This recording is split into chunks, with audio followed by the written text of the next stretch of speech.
Bài tập thực hiện cú đánh cú backhand hai tay cơ bản từ cuối sân trong pickleball dành cho người mới bắt đầu tập chơi. Bóng luôn đi mạnh chính xác, uy lực mà không tốn sức.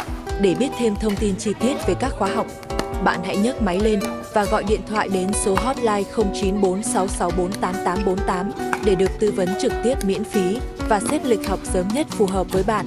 Trung tâm dạy tennis và pickleball Hà Nội luôn tự hào là trung tâm dạy chất lượng và uy tín hàng đầu hiện nay.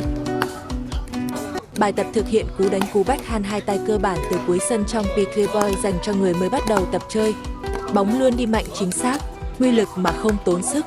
Để biết thêm thông tin chi tiết về các khóa học, bạn hãy nhấc máy lên và gọi điện thoại đến số hotline 0946648848 để được tư vấn trực tiếp miễn phí và xếp lịch học sớm nhất phù hợp với bạn. Trung tâm dạy tennis và pickleball Hà Nội luôn tự hào là trung tâm dạy chất lượng và uy tín hàng đầu hiện nay.